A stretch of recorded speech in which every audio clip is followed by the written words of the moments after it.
Good morning, everyone. Happy Wednesday. Welcome to our 10 a.m. Facebook Live. My name is Rachel, Education Specialist here at the Topeka Zoo.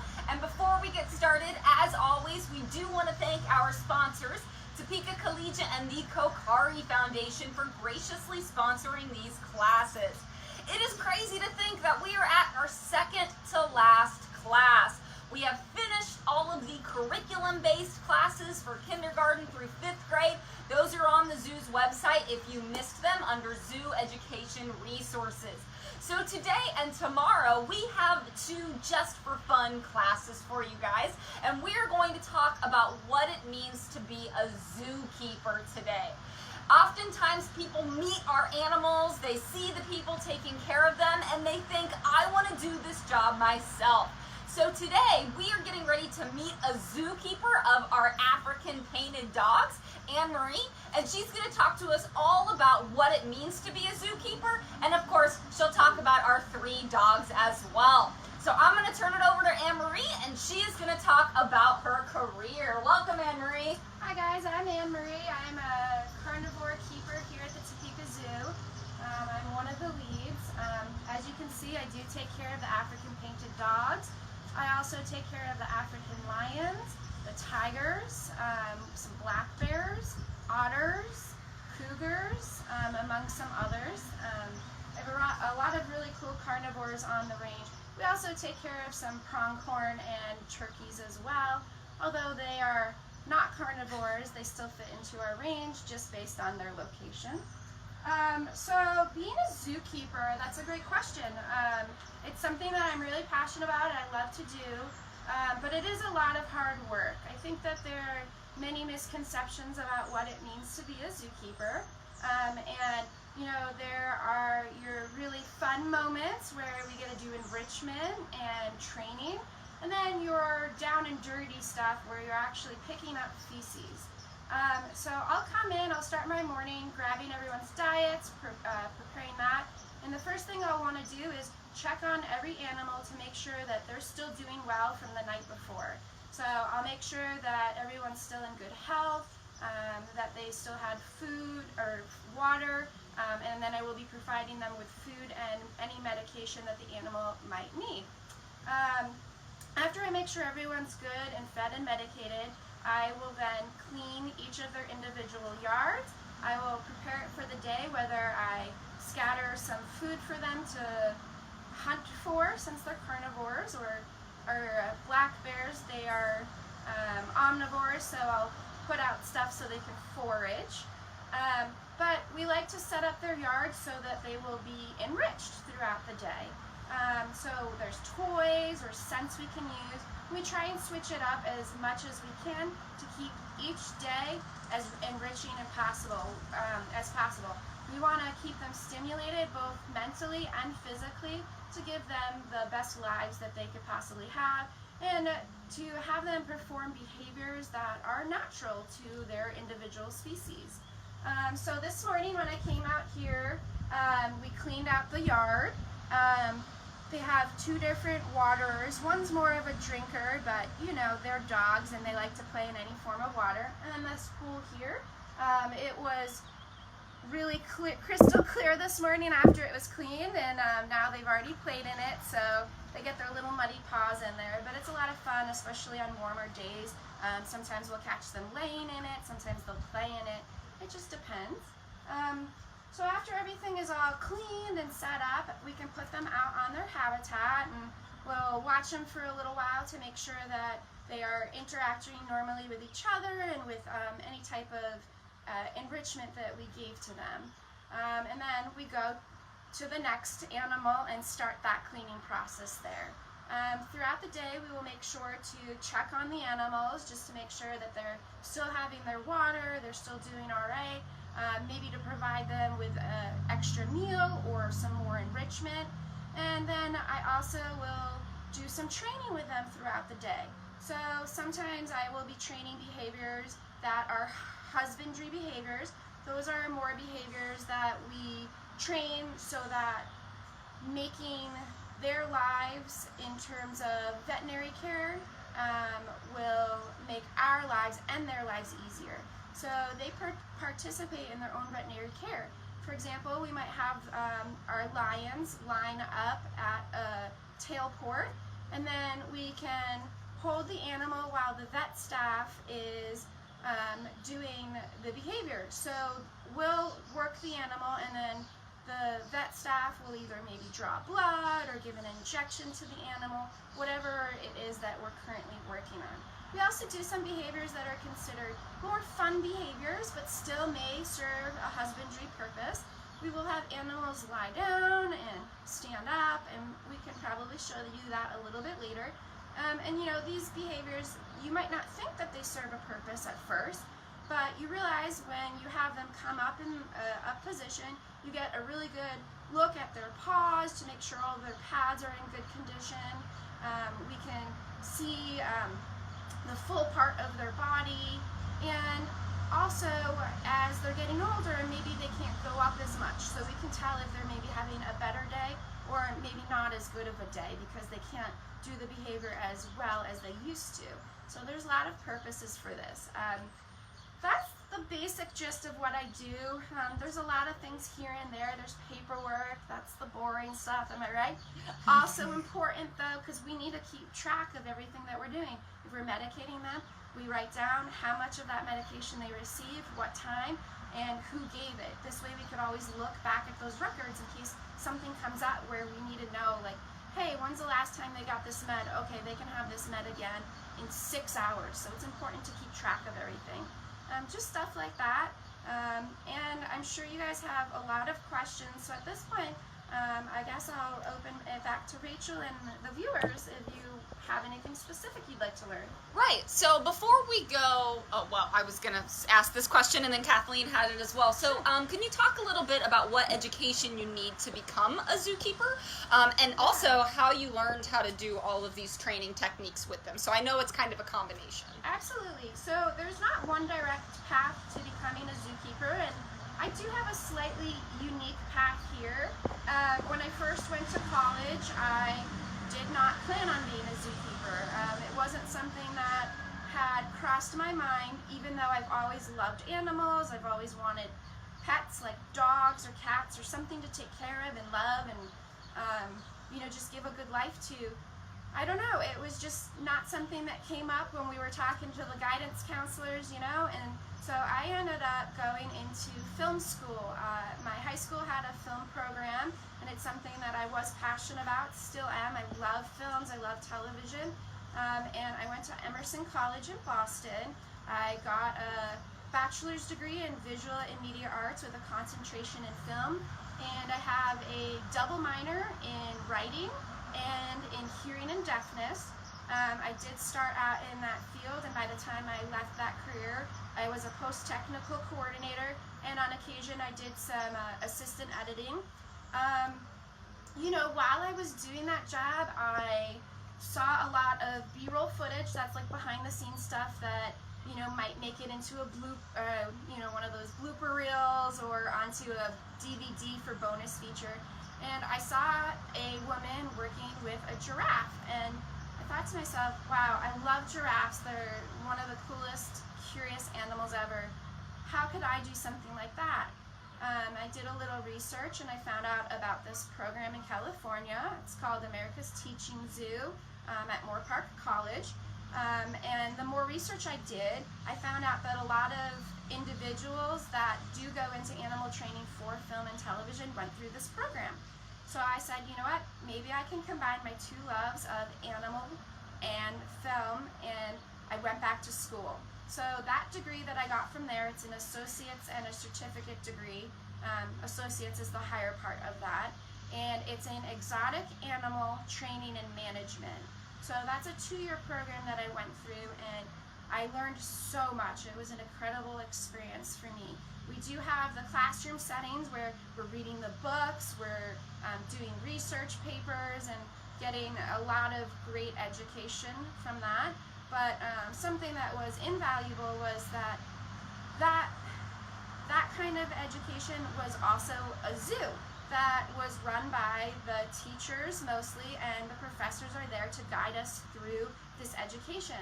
So 5 to 7 days a week I would be in this zoo setting, and we'd do kind of what I described before: check on the animals, clean up after the animals, give new enrichment, train them.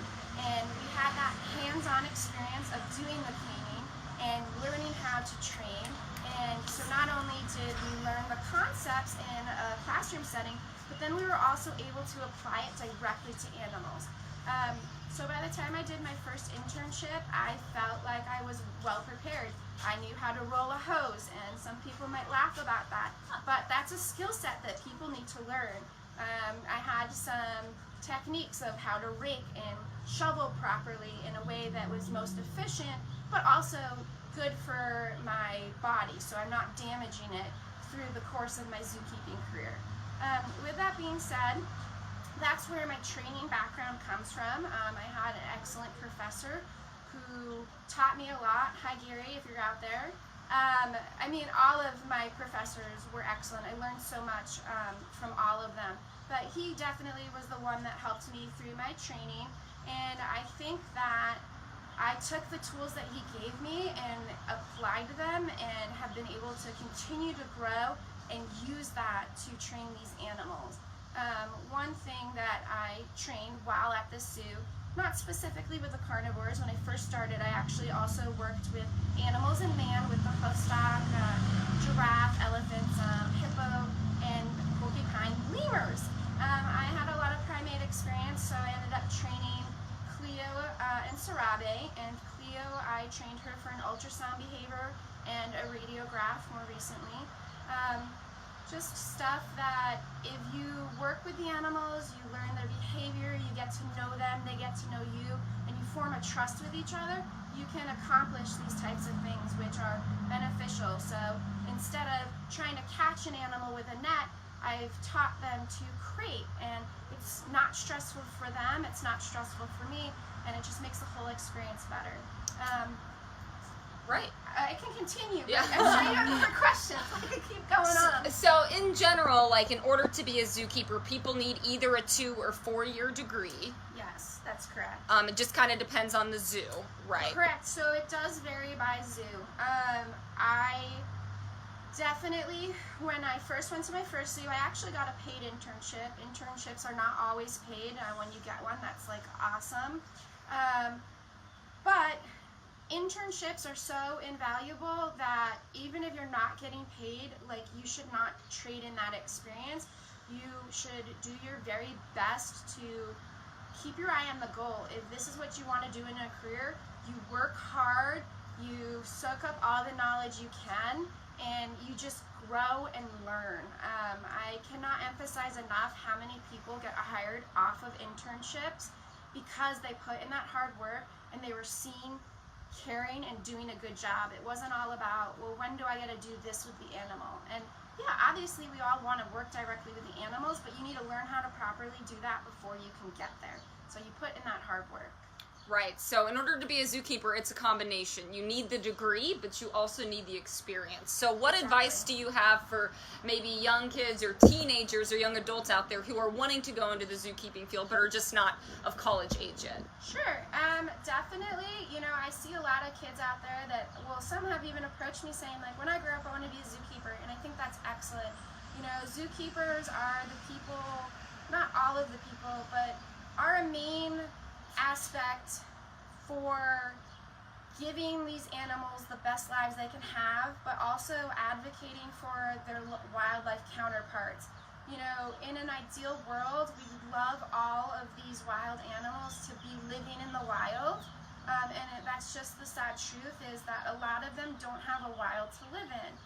Some of the animals we also work with were injured and then just couldn't be re-released. Whatever the case they're in a zoo for, they are getting that best care. But we want people to know different ways that they can help so that there is a wild for these animals to live in, and that we can restore the habitats and just do things in our own personal lives, like recycle, and just be conscious of our everyday efforts to make sure our world is a livable place. These animals, not just as amazing species, but they're important to us as humans as well. I'm sure by now a lot of you have heard about bees and their pollination and how important that is to the food we eat. So if nothing else, at least I would hope you'd care about that. But I'm here to encourage you to care about all of it. Right. And if you're thinking about wanting to be a zookeeper, another path is, even as, you know, a child or a teenager, get experience with animals, you can volunteer at a humane society, start walking dogs, volunteer at a veterinary clinic, volunteer at the zoo starting at 16. So really it's the education and the experience that get they're competitive positions, right? So Absolutely. The education is really important. You learn a lot through the education. And it kind of also, some of these classes aren't easy, and so it really shows that you're willing to put in that effort and pursue a degree that you are willing to put in that effort, and that goes a long way in this field. It doesn't come natural to just everyone, so some people do have to work harder than others to achieve it, but it is that classroom work and that experience that really gives you it just gives you the heads up on everything. I don't know, it's just the combination of the two really make a difference. For me, having that experience on a zoo as part of my education, I felt really prepared for a career as a zookeeper, and I knew what I was getting into. It is a lot of hard work, please know that, and I don't want to discourage anyone, because being a zookeeper is an amazing experience. I am grateful for my profession every single day. I come in and I work with these amazing animals. But just do know that there are those fun parts, and you'll get there, but don't shy away from that hard work, because that's important too. Right, and if you're a kid, start even coming to zoo camp, right? We have camp for younger kids, we have camp for teenagers. It'll give you that base knowledge and connection with animals, and then when you're interviewing, you could say, I've loved zoos since I was 6 years old in camp. Absolutely. As a kid, I actually went to some wildlife camps. It was a lot of hiking through forest, checking out some bugs and local wildlife species. It was actually a really great experience. And I don't know, maybe it is the case now, or maybe it even was as a kid, but I hadn't heard about zoo camps until I got my education for the zoo field, and I just think that is something that you should take advantage of, especially if you're interested, because you will get to see these animals up close. You'll learn a lot about them, but a lot of the time you can also see zookeepers in action and say, like, yeah, that is something I want to do, or say, I'd like to still work with animals, but maybe in a different setting, not necessarily as a zookeeper, but the education aspect, or as a someone who goes out into the wild and does surveys, and these are all important careers for the animals. Okay. Alrighty, well, we could talk about what it is to be a zookeeper for hours, but I think people want to learn about the painted dogs too. So we're going to take some questions, or do you want to? I'll open this up, and sure. I would get the questions. Okay, perfect. So Anne-Marie, we're on the outdoor enclosure of the painted dogs, and there is actually a training wall here that she can open up and use to do some behaviors and training with the dogs. So there is a mesh netting here to keep us safe, but she is going to feed them? I have a few treats. I'm going to have them come over. Some of their behaviors we can't do at this wall just because of the setup, but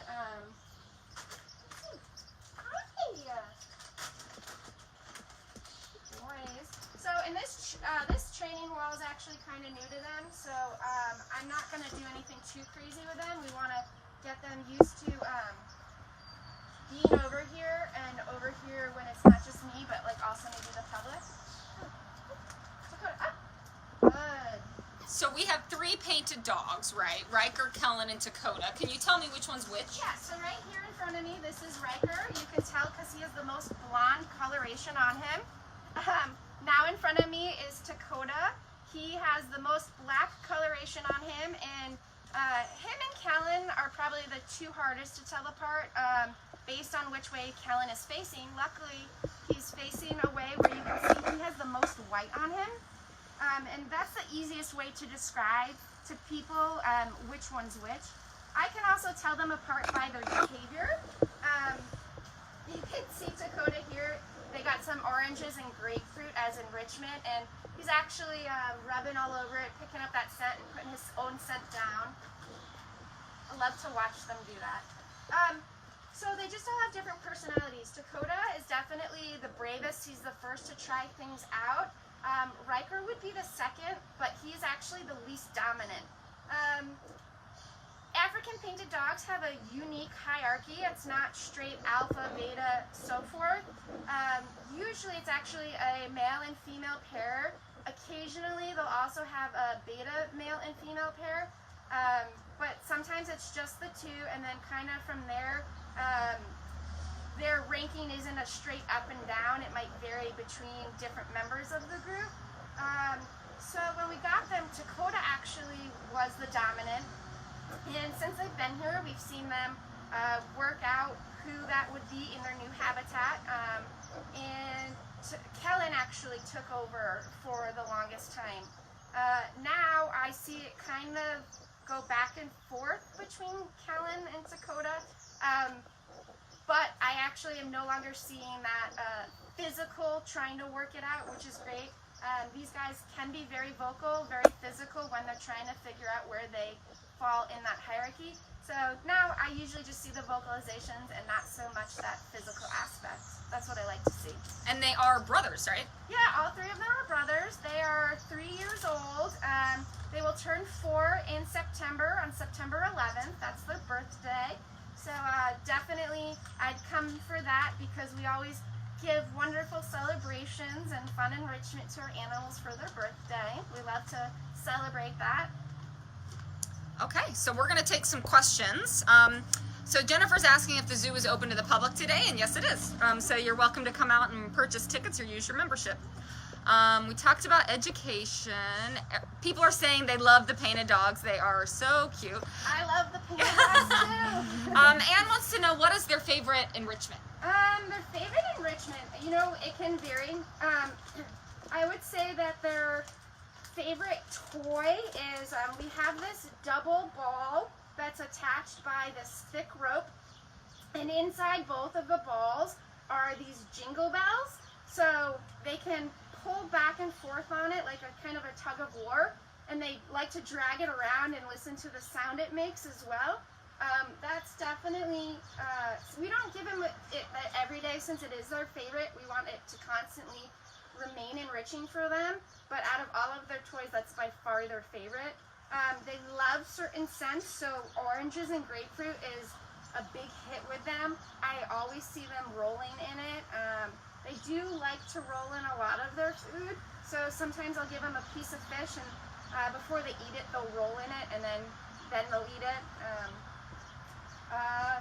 That's probably their favorite. We also give them some hanging toys. I don't know if you can see it from here, but if you see that, there's a zip line with a chain hanging right now. There's nothing on it at the moment, but we like to hang barrels, and we'll put on, you know, bamboo and different stuff, and they like to tug at it and play with it. Wonderful. Yeah. That's super cool. Hannah wants to know, how fast can they run? Ooh. I know they can run very fast. I don't actually know their exact speed. I apologize for that. Okay, so I just looked it up because I wouldn't have known it off the top of my head either. San Diego Zoo says they can run up to 37 miles an hour. Okay. I was gonna guess 35, but I don't like giving information unless I'm positive about it. So thank you for looking at Yeah, no, there's so many animals out there, we don't always know exactly everything. They are what? So these are African painted dogs. Can you talk about how they are not hyenas, please? Yeah, so you know, that we do get that a lot.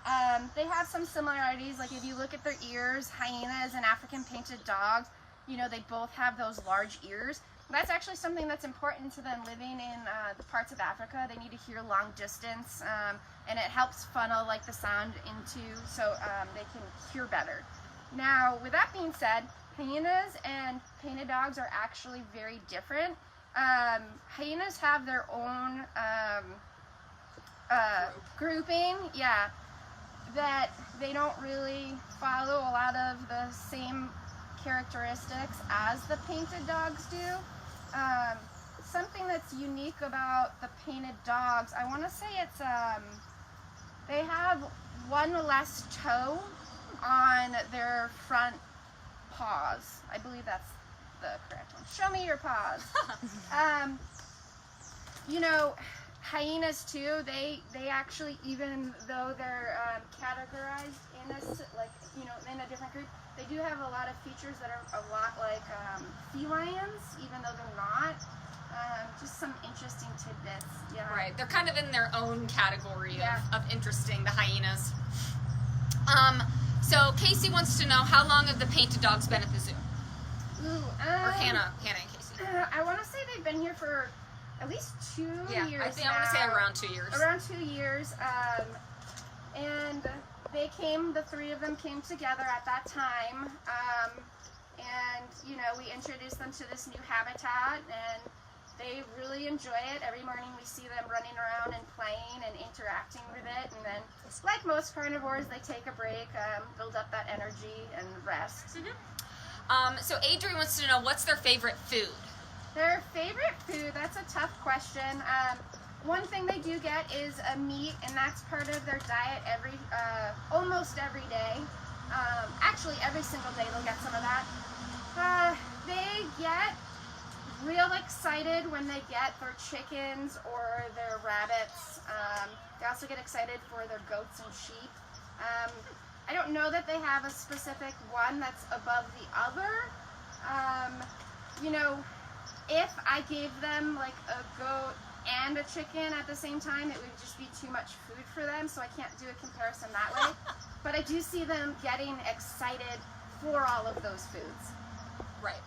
And we talked about they're not related to hyenas, No. which was one of the questions. Somebody's saying they're called African wild dogs as well, Yes, and that this is is correct.